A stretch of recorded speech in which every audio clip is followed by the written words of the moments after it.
Halo guys, selamat datang kembali di channel Cinemain. Kali ini kita akan ngelanjutin series dari Monarch's Legacy of the Monster Season 2. Namun, ini bukan awal. Jadi yang belum ikut perjalanan sebelumnya harus tahu dulu bagaimana semuanya dimulai. Yang udah pernah Mimin bahas dan linknya ada di deskripsi ya guys. Jadi tanpa basa-basi, kita langsung masuk ke ceritanya.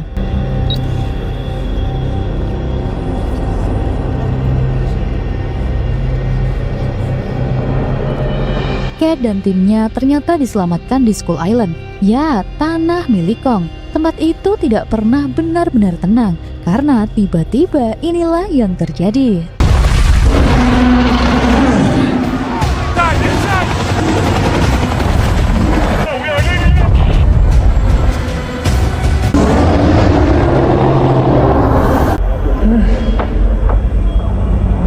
Hari terus berjalan. Keiko yang kembali dari dunia bawah harus beradaptasi. Ia hanya merasa berada di sana selama 57 hari. Tapi di dunia atas itu setara puluhan tahun. Tubuhnya belum siap jadi harus dikarantina. Namun pikirannya tidak tenang. Yang ia cari hanya satu, yaitu anaknya si Hiroshi. Di sana Keiko tidak ditahan ketat. Saat ada celah, ia memilih untuk pergi. Namun Hiroshi segera mengejarnya. Baru saat itu terungkap, ternyata mereka bukan di daratan, melainkan di atas kapal Monarch yang menjauh dari Skull Island. In the sick bay, too critical. Jesus Christ. It's not just Kong. Something's got everything on No that. idea why Kong attacked. No. Look, it's his island. Di dalam kapal itu situasi tidak kalah kacau. Kini Monarch dan Apek bekerja sama. Tujuan mereka satu, yaitu menyelamatkan Cat dan menghadapi ancaman yang semakin besar. Verdugo kemudian menemui Cat dan yang lainnya. Keiko masih mengingat satu hal penting, yaitu Lee masih tertinggal di Hollow Earth. Bagi Keiko, Lee belum mati. Meski ia adalah pendiri Monarch, kini keputusan ada di tangan Verdugo. Kondisi Keiko belum pulih, tapi tekadnya jelas. Ia ingin kembali dan menyelamatkan Lee. Verdugo langsung menolak. Kembali ke Skull Island saat Kong mengamuk bukan pilihan yang masuk akal. Ia bahkan menganggap Lee sudah tidak mungkin selamat. Keiko pun membantah. Ia memohon, namun keputusan sudah ditetapkan. He would never leave any of us behind. Regrettable the Colonel was lost. He wasn't. Singkat cerita, waktu pun berlalu. Di dalam kapal, Kentaro menemui Cat. Tak banyak yang bisa dilakukan selain menunggu di tengah laut.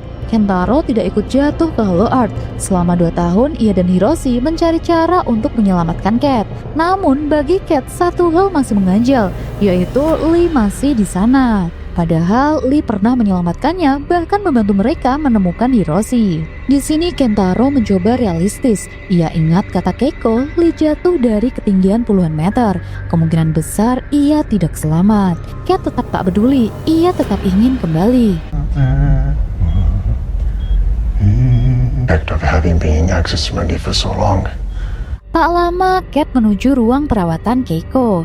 Di sana, Hiroshi menemuinya. Seorang anak yang dulu mengira ibunya telah tiada, kini harus menerima kenyataan sebaliknya. Hiroshi menjelaskan kondisi Keiko mulai stabil. Hanya butuh waktu untuk menyesuaikan diri. Namun, Cat langsung pada tujuannya. Ia ingin kembali ke Hollow Earth untuk menyelamatkan Lee.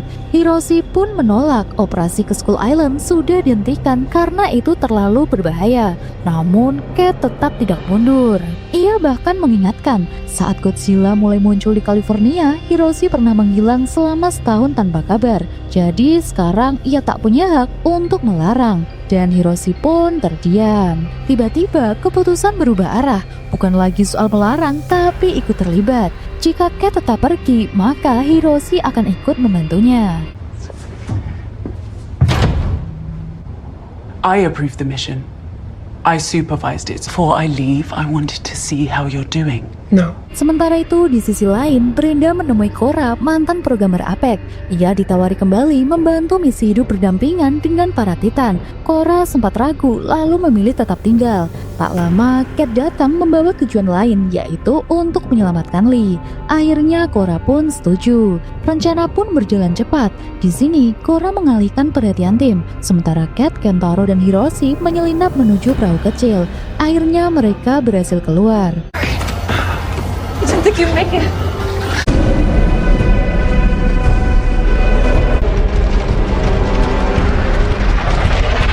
Mereka mendarat tanpa masalah, tapi perjalanan baru saja dimulai. Mereka lalu masuk ke hutan tempat para monster saling berburu. Langkahnya harus senyap dan penuh dengan hati-hati. Tiba-tiba inilah yang terjadi.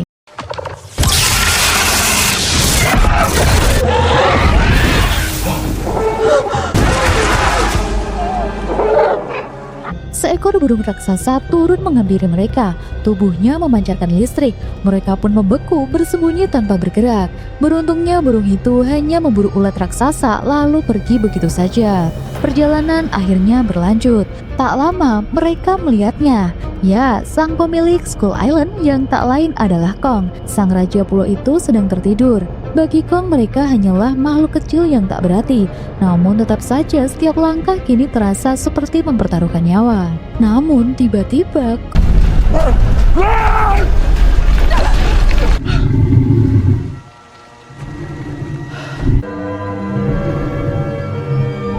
beralih ke kapal. Keiko akhirnya sadar. Tim menyambutnya dengan hormat. Pendiri Monarch yang hilang puluhan tahun kini kembali. Ia dijelaskan soal perkembangan teknologi Monarch. Semua sudah jauh lebih canggih. Namun bagi Keiko itu terasa terlalu cepat. Ia ragu apakah masih berguna. Tim justru yakin sebaliknya.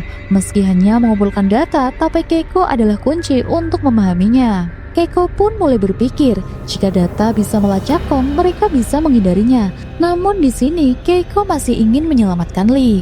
Verdugo tetap menolak, terlalu beresiko menukar banyak nyawa demi satu orang. Ia bahkan menunjukkan rekaman amukan Kong di markas Monarch. To figure out why Kong attacked. No, what is that? Right there. Namun dari rekaman itu, Keiko melihat sesuatu yang lain. Bukan sekedar kehancuran, tapi sosok seperti serangga raksasa. Tim menganggap itu biasa, tapi tidak dengan Keiko. Menurutnya, Kong bukan menyerang tanpa alasan. Ia sedang melindungi sesuatu. Belum sempat dibahas jauh, tiba-tiba kabar datang dari Cat dan yang lain yang menghilang dari kapal. Keiko langsung mengerti mereka kembali ke Skull Island. Dan jika benar ada makhluk serangga itu, mereka dalam bahaya.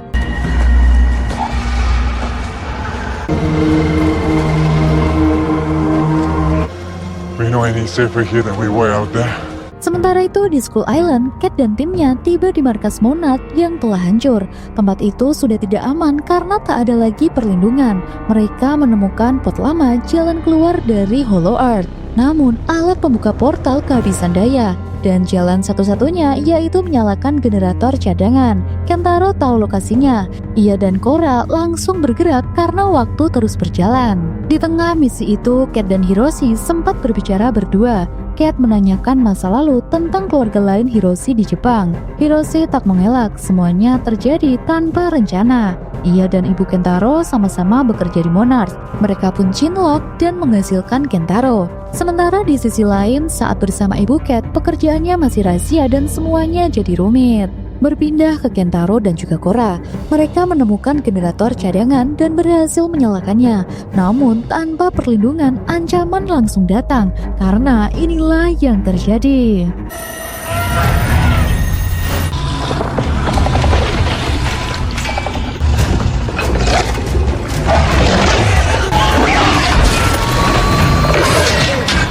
Kentaro menggunakan alat seadanya dan berhasil menjatuhkan makhluk itu. Sementara itu di Hollow Earth, dugaan Keiko benar. Ternyata Lee masih hidup. Ia terus berjalan tanpa arah hingga bahaya datang. Tiba-tiba makhluk seperti babi hutan raksasa menyerang. Lee tak punya pilihan selain bertahan dan melawannya sendirian. Kembali ke Skull Island, Keiko, Tim, dan juga Verdugo akhirnya bergerak. Mereka datang dengan helikopter untuk menyelamatkan Cat dan yang lain. Dari bawah, Cat bisa melihat mereka. Hiroshi mulai bersiap untuk membuka portal. Namun kali ini kondisi tidak stabil. Portal bisa terbuka, tapi tak ada jaminan apa yang akan keluar dari dalamnya. Lalu kita akan mundur jauh ke tahun 1959 di Chili. Well documented in Korean mythology. Right. And how long did you spend? 200 years. So, now we're here to prove that sea serpents exist. Di sana Keiko, Lee, dan juga Bill memulai segalanya. mereka tiba di sebuah pulau kecil yang terasa tidak biasa. Kapten kapal bahkan tak ingin lama-lama di sana. Pulau itu sunyi, hanya dihuni oleh nelayan dengan simbol-simbol aneh yang tersebar di berbagai tempat. Penduduknya juga bersikap tertutup, dan di tengah kampung berdiri sebuah batu besar penuh ukiran yang sangat misterius. Batu itu dipenuhi simbol yang sama seperti di seluruh desa. Namun jujur ada yang janggal. Noda gelap seperti darah menempel di permukaannya. Untuk mencari jawaban, mereka menuju satu-satunya bar di desa. Meskipun masih siang, tempat itu sudah ramai. Suasananya tampak suram dan jelas tak ramah pada orang asing. Perhatian Bill langsung tertuju pada sesuatu, makhluk yang mirip dengan isopod raksasa. Saat ia mencoba ingin mengambil foto, tiba-tiba seorang warga menghentikannya dan menyerang. Situasi memanas sampai akhirnya diredakan oleh pria lain. Ternyata aturannya tidak boleh ada gambar. It could be a fossil. Maybe some species that's never... You don't have a tattoo that looks like that. He doesn't. Right? Well, it doesn't mean it's not. Let me see.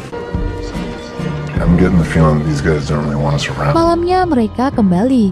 Bill tak juga menyerah. Ia mulai menggambar secara diam-diam. Lee merasa ada yang tidak beres. Warga tidak suka mereka berada di sini dan ingin segera pergi. Tapi Bill yakin mereka sedang menyembunyikan sesuatu. Tak lama, Bartender mendekati Bill dan mengajaknya untuk berdansa. Bukan untuk hiburan, melainkan untuk berbicara. Bartender menunjukkan tato di tubuhnya. Ia tahu Bill sedang menyelidiki. Bill pun akhirnya mengaku. Ia pernah selamat dari serangan monster laut dan sejak itu ia mencari kebenaran. Akhirnya jawaban pun terungkap. Bagi warga desa, makhluk itu bukanlah monster, tapi mereka menganggapnya sebagai Tuhan dan mereka akan melakukan apapun untuk menjaga rahasia itu. Malam semakin sunyi. Bill, Keiko, dan juga Lee keluar dari bar. Namun tekad Bill tidak berubah. Ia tetap ingin tahu lebih jauh. Tak lama Bartender kembali muncul. Ia memberi peringatan terakhir. Tetap di pulau ini hanya akan membawa bahaya. Namun rasa penasaran belum juga padam. Bill dan Keiko yakin desa ini menyembunyikan sesuatu. Bartender itu akhirnya angkat bicara. Jika aku tunjukkan, kalian harus pergi. Akhirnya mereka pun setuju. Ia membawa mereka ke sebuah gua. Got it? Yeah? Yes?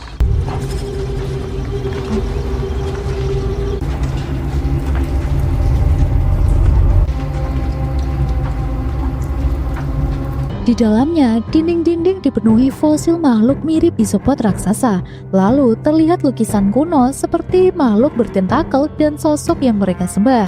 Bagi warga, itulah dewa laut pemberi kehidupan. Kemudian cerita kembali ke masa sekarang.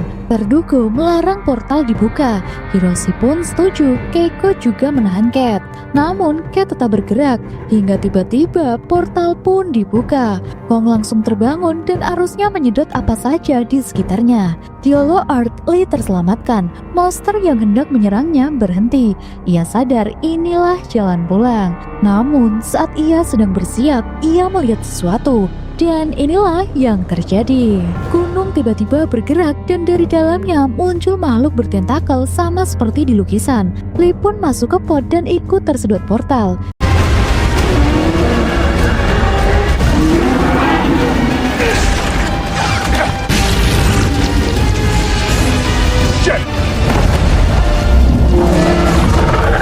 Di dunia atas, ancaman ikut keluar. Makhluk itu muncul lalu menjauh. Tiba-tiba salah satu tentakelnya menghantam Verdugo hingga terpental. Di dalam pot, Lee belum aman karena seekor isopod ikut terbawa. Ia bertarung dan berhasil mengalahkannya. Lee akhirnya keluar dengan selamat. Di luar, Kong sudah mengamuk. Ia menghancurkan alat portal lalu mengejar makhluk tentakel itu. Untungnya, Cat dan yang lain berhasil naik ke helikopter. Dari udara, mereka melihat Kong memburu makhluk itu hingga ke laut.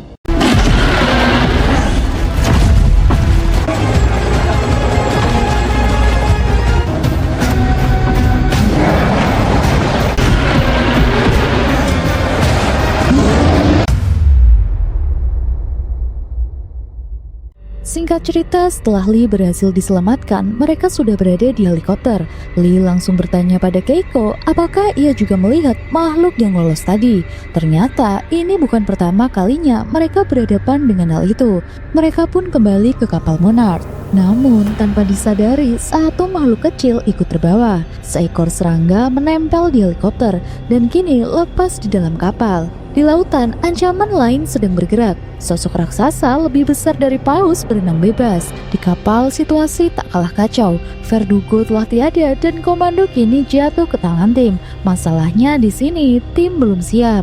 Ia ingin menghubungi pusat terlebih dahulu.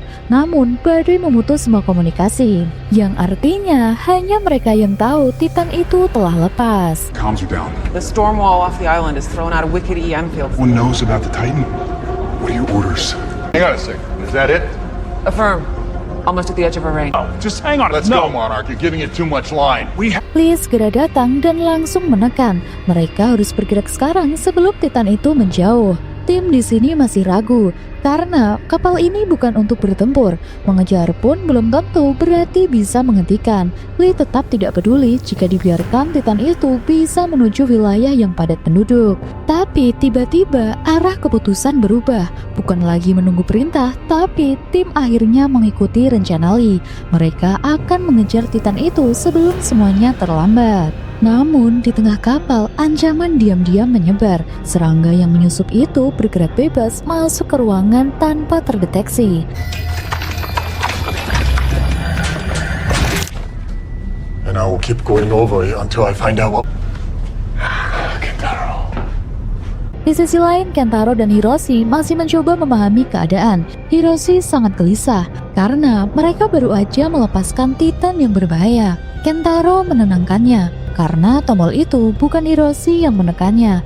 Namun itu tak mengubah apapun. Cat mendengar semuanya. Ia tahu semua berawal dari keputusannya. Hiroshi mencoba menenangkannya. Ia malah menyalahkan diri sendiri karena tak membantu. Tapi Cat tidak bisa lari dari kenyataan. Sementara itu di lorong kapal, seorang ilmuwan Monarch masuk ke ruangan yang sama. Ia merasa ada sesuatu. Lalu tiba-tiba... Mr. Barris, my orders are to pursue and maintain... You, wanted to see me. Congratulations. Di tempat lain, tim sedang bersama Lee. Akhirnya mereka berhasil menghubungi pusat. Perintahnya jelas, yaitu ikuti Titan dan tetap jaga jarak. Sama seperti yang Lee katakan sejak awal. Namun ada tambahan perintah. Lee harus ditahan dan harus dibawa ke pusat komando. Lee pun menerima keputusan itu, tapi justru tim yang ragu.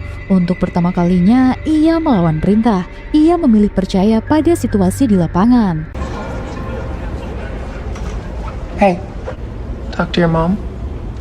Tim said they notified everyone. Sementara itu, Cat bersama Cora. 2 tahun telah berlalu di dunia atas. Namun, Cat belum pernah menghubungi ibunya. Rasa bersalah terus menghantuinya. Ia merasa semua kekacauan ini akibat keputusannya membuka portal. Cora hanya berkata singkat, yang terjadi sudah terjadi. Sekarang yang penting bagaimana mereka memperbaikinya.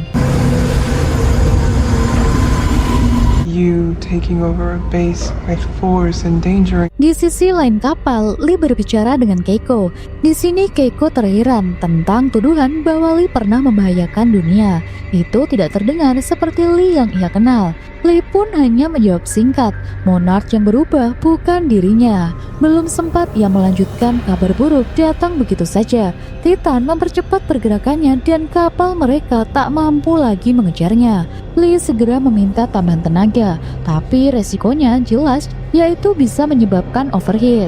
Jika tidak dikejar, Titan akan lepas. Namun jika dipaksa, kapal bisa mati di tengah laut. Dan yang lebih buruk, Titan itu menuju jalur padat kapal di Selat Malaka, dekat perairan Indonesia. Puluhan kapal ada di jalurnya dan jika terlambat sedikit pun semuanya akan hancur begitu saja. Tim hanya bisa terdiam dan keputusan ada di tangannya. Words. It's mission. The mission statement is discovery and Why you built this ship? Why you're all here? Why you did? the only way to truly defend ourselves. Dan keputusan pun diambil. Tiba-tiba mesin didorong melampaui batas. Kapal melaju dengan cepat untuk mengejar Titan. Namun saat mendekat, masalah baru lagi-lagi muncul. Mereka tidak punya senjata. Lee mengingat satu hal, yaitu drone sonar. Awalnya hanya untuk pemetaan laut. Keiko langsung menangkap ide itu dan Titan merespon suara. Mereka mungkin tak bisa menghentikan, tapi bisa mengalihkan. Hiroshi mulai mengatur frekuensi. Satu harapan tersisa yaitu mengubah arah Titan sebelum semuanya terlambat. Di sini waktu mereka tinggal 20 menit lagi. Jadi rencana langsung dijalankan. Hiroshi mengubah frekuensi drone agar bisa menarik perhatian Titan. Meski ia sendiri tidak yakin ini akan berhasil. Drone diterbangkan dan berhasil mendekat. Sonar dinyalakan tapi tak ada reaksi. Lee sadar masalahnya yaitu drone terlalu tinggi. Ia memaksa untuk diturunkan. Drone pun mendekat namun Titan tetap diam. Hingga tiba-tiba inilah yang terjadi. On the surface, if I go any lower, the drone might hit the water. Right there. Hold it right there.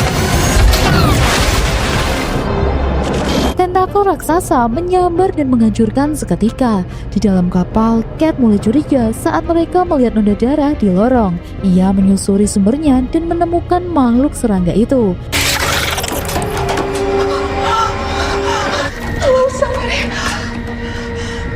Di tengah situasi yang genting, Kentaro tiba-tiba datang dan menembakkan flare gun. Mereka menyerang bersama, namun makhluk itu belum juga mati dan justru mengeluarkan teriakan keras yang mengguncang kapal.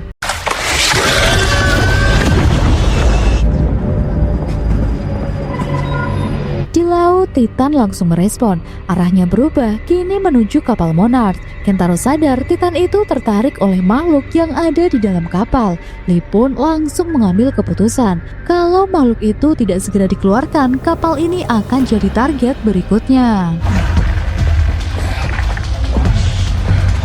Keputusan sudah dibuat, tapi keadaan makin buruk. Dan benar saja, kapal mulai overheat. Lalu mati total. Di tengah laut tanpa tenaga, mereka jadi target empuk. Tanpa menunggu lama, Lee langsung bertindak. Ia membawa perahu kecil menyeret makhluk serangga itu untuk menjauh dari kapal atau menjadikannya sebagai umpan. Titan semakin mendekat dan jarak makin tipis. Hingga tiba-tiba inilah yang terjadi.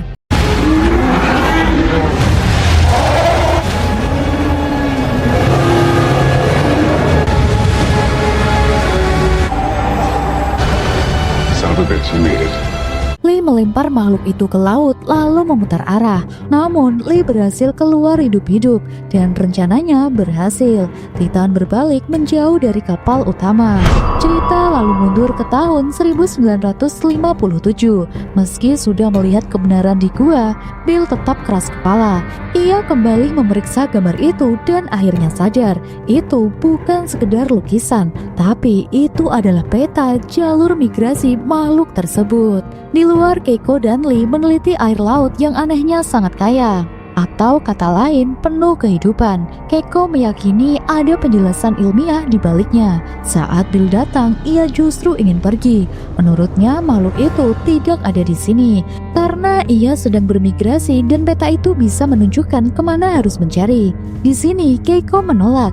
Ia ingin menetap dan tetap meneliti lebih dalam. Bill ingin bergerak cepat mengikuti jejak makhluk itu. Lee melihat keduanya dan tahu situasi mulai berbahaya. Apalagi warga desa jelas tidak menyukai mereka. Karena tak mencapai kesepakatan, akhirnya Bill pergi sendirian meninggalkan pulau itu. Dari kejauhan, bartender memperhatikan. Ia tahu apa yang akan terjadi, tapi ia memilih untuk diam. Apakah yang akan terjadi? Kita lihat nanti, guys. Sementara itu, Lee dan Keiko kembali ke dalam gua. Di sana, Keiko mulai bercerita tentang masa lalunya, tentang suaminya yaitu ayah Hiroshi. Ia adalah pria yang baik, seorang dokter yang menjaga dan menafkahi keluarganya hingga akhir hidupnya. Pernikahan mereka memang dijodohkan dan meski semua terasa cukup, Keiko sadar ia tak pernah benar-benar mencintainya. Berbeda dengan Bill yang membawa petualangan lalu pergi begitu saja. Namun jauh di dalam, Keiko tahu bagi Bill yang paling berarti bukan hanya Monarch, tapi dirinya dan juga Lee. Obrolan itu terhenti saat Keiko merasakan getaran halus dari dalam tanah.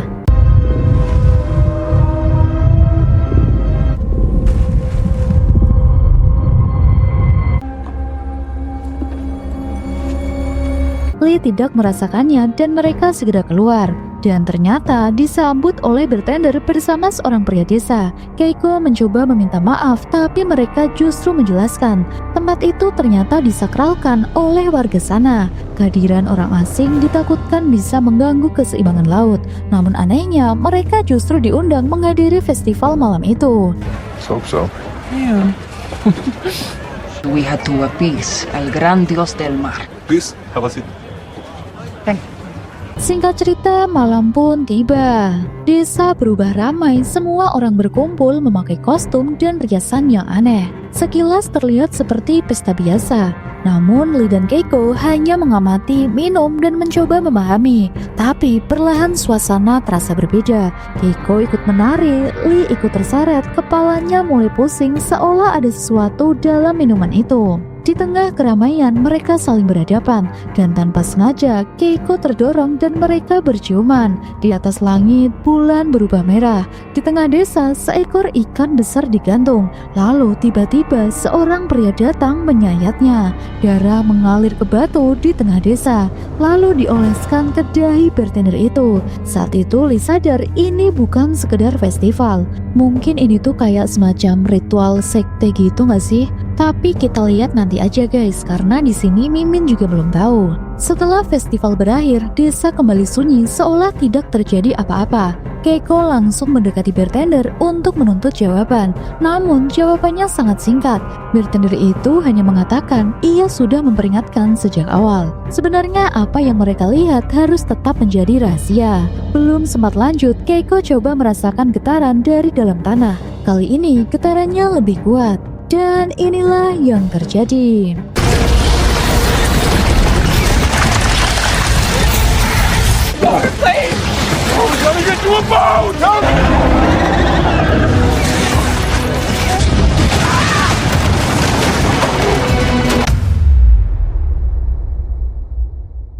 Sementara itu di masa sekarang, Titan akhirnya berhasil dijauhkan dari jalur kapal di Selat Malaka. Ancaman besar itu untuk sementara teratasi, tapi tetap belum selesai. Kisah pun berlanjut. Kita dibawa ke pelabuhan Tokyo. Cat merasa dirinya tidak pantas berada di sana karena menurutnya semua yang terjadi berawal dari keputusannya.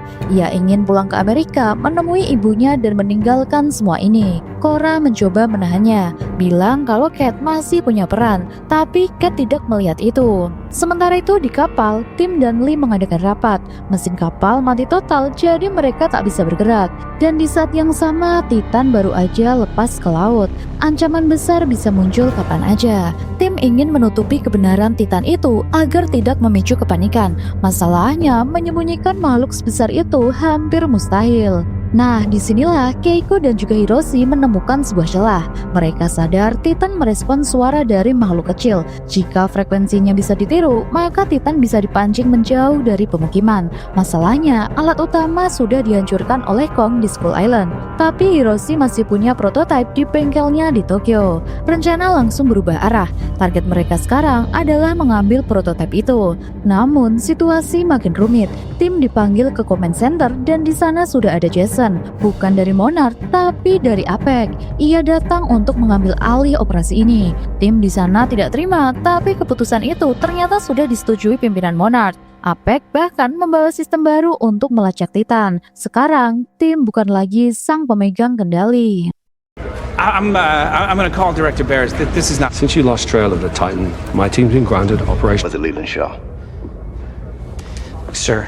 Monarch operation. You had orders to track down that Titan. Which I fought. Lewat video call, perintah baru diberikan yaitu untuk mengikuti Titan itu. Masalahnya, kapal mereka tak bisa bergerak dan posisi Titan pun sudah hilang. Artinya, mereka harus menemukan cara lain sebelum Titan itu muncul lagi dan kali ini tak ada yang bisa menghentikannya.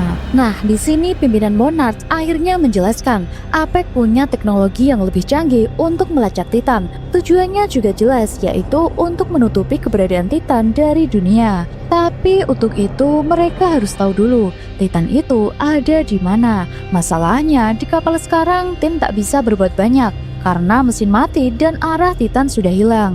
Tim makin curiga. Menurutnya, Apek tak sekedar membantu, pasti ada tujuan lain. Mungkin berkaitan dengan keuntungan dari para Titan. Ia tidak tahu pasti, tapi firasatnya kali ini sangat kuat.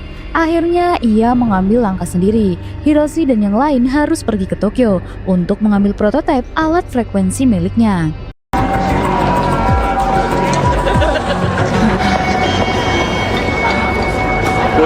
If we get this thing going, we can lead it to the middle of the ocean, so... You built this? Based on Dr. Suzuki's original design. Di sisi lain, situasi semakin panas. Lee dan Keiko kini dianggap buronan oleh Monarch. Alat yang dimaksud ternyata mirip dengan milik Profesor Suzuki yang dulu digunakan untuk memanggil Godzilla.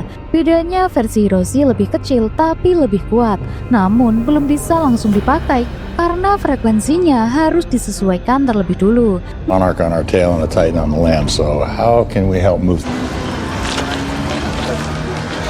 So, shouldn't you be at Outpost 18 monitoring? Malamnya, Tim dan Korra berbicara berdua. Tim mulai merasa posisinya di Monarch sudah di ujung tanduk, tinggal menunggu waktu. Korra mengaku ia mendapat tawaran dari Monarch dan juga dari Apek. Dengan kemampuannya, wajar aja kalau banyak yang menginginkannya. Tim justru melihat peluang. Ia menyarankan Korra untuk masuk ke Apek, tapi sebagai mata-mata, karena baginya semua ini terlalu mencurigakan. Kita berpindah dulu ke San Francisco.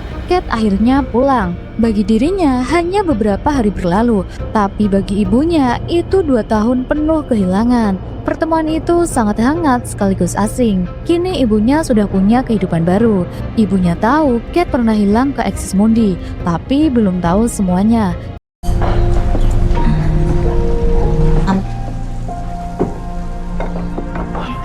Alright, here it is. Wow. I got an earlier flight and wanted to see. Dan satu pertanyaan pun muncul, seperti apa rasanya berada di dunia itu? Cat pun hanya menjawab singkat, baginya itu cuma beberapa hari. Ia belum tahu harus bagaimana sekarang. Rasa bersalah itu masih ada, tapi tak bisa menceritakan semuanya pada ibunya. Sementara itu, di tempat lain, Lee dan Keiko menyusup ke kantor Hiroshi untuk mencari alat yang mereka butuhkan. Saat itu, Keiko melihat foto Hiroshi bersama 2 keluarga yang berbeda, yaitu Cat dan juga Kentaro. Dari situ ia sadar ada sesuatu yang tidak ia ketahui. Ia bertanya, tapi Lee menahan diri. Itu bukan jawaban untuk diberikan. Is he alright? Is he happy? Ask him. Hero. Yeah. You? Yeah, we have what we need. Setelah menemukan yang ia cari, mereka berkumpul lagi. Situasi terlalu berbahaya untuk berlama-lama di sana. Lee pergi dengan Kentaro, sementara Keiko bersama Hiroshi. Di perjalanan, Keiko tak bisa menahan pertanyaannya. Ia sudah kehilangan banyak waktu dan ingin tahu kebenaran. Nah, di sini akhirnya Hiroshi berkata jujur. Ia tidak menikah 2 kali, tapi mencintai 2 wanita sekaligus. Jawaban itu sangat sederhana, tapi berat artinya. How unwanted. I don't expect you to understand. Keesokan harinya, permainan lain dimulai. Korra bertemu dengan Brenda. Ia menerima tawaran untuk bergabung dengan Apek, sekaligus menjalankan rencana tim sebagai mata-mata. Brenda awalnya masih ragu, mengingat masa lalu Korra, tapi kemampuannya terlalu berharga untuk ditolak. Dan tak butuh waktu lama, Korra akhirnya masuk ke sistem Apek. Dan di sana semuanya mulai terlihat. Apek ternyata sudah memantau mereka sejak awal, lewat kamera di seluruh dunia. Mereka tahu posisi Lee dan juga Keiko, bahkan lebih jauh lagi. Tiba-tiba, Korra menemukan sebuah rekaman. Agen Apek mencuri alat milik Hiroshi. Ia pun langsung memberitahu yang lain. Namun ternyata semuanya udah terlambat guys. Saat Hiroshi dan tim tiba di bengkel, alat itu ternyata udah hilang.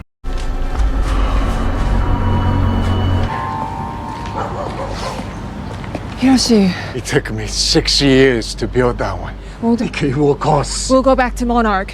Mana? Di sisi lain, Hiroshi mulai menyadari arah dari permainan ini. Menurutnya, Apex justru ingin dunia tahu bahwa Titan itu benar-benar ada dan sekarang sedang berkeliaran. Lalu scene berpindah ke San Francisco. Di sini, Cat mencoba melarikan diri dari semuanya dengan pergi ke klub malam. Namun, suasana berubah saat layar TV menampilkan sebuah berita darurat, yaitu penampakan seekor Titan. Orang-orang langsung panik mengingat kejadian Godzilla sebelumnya. Evakuasi mulai terjadi dan dunia perlahan sadar ancaman itu sekarang sudah nyata.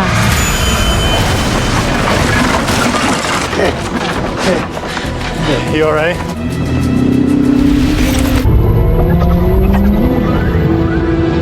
Lalu cerita kembali ke tahun 1957. Setelah festival, makhluk-makhluk kecil mulai menyerang. Namun Keiko mulai memahami, ini bukan serangan untuk membunuh. Saat Lee menyerang salah satunya, barulah Titan besar bereaksi. Awalnya berwarna merah, lalu berubah menjadi biru saat situasi tenang. Seolah menunjukkan makhluk itu hanya datang untuk menjemput anak-anaknya. Dan benar saja, setelah semua berkumpul, Titan itu pergi tanpa menyerang. Sebelum itu, Keiko sempat mengambil foto, namun masalah belum juga selesai. Warga desa keluar dari rumah dan mereka tak lagi bersembunyi. Lee tanpa senjata dan situasi semakin berbahaya. Mereka pun terkepung. Salah satu warga meminta kamera itu dan lagi-lagi Keiko menolaknya.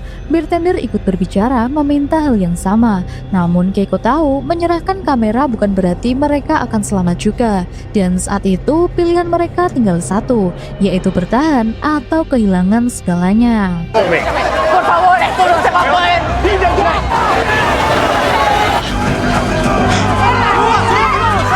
Give me the camera. Give me the camera. We need that film, Lee. The camera. Di tengah pelarian, Lee membuang kamera agar jejak menjadi pecah, tapi ia sempat mengambil filmnya. Itu yang Keiko butuhkan. Warga menemukan kameranya dan berpencar mencari. Sementara Lee dan Keiko bersembunyi dalam diam. Bartender sempat melihat mereka, namun memilih membiarkan. Hujan pun turun yang membuat suasana semakin mencekam. Mereka menemukan rumah kosong dan masuk untuk berlindung. Di sana, Lee merawat luka Keiko seadanya, mensterilkan dengan alkohol lalu menutupnya. Keiko akhirnya bertanya, bukan soal kekacauan tadi, tapi tentang momen di festival. Mereka saling menyadari perasaan satu sama lain, namun semuanya sudah terlambat. Keiko telah memilih Bill dan tetap mencintainya. Seperti Hiroshi di masa depan, Keiko pun terjebak di antara dua hati. Jadi kelakuan si Hiroshi itu sebenarnya ada keturunan dari emaknya, guys.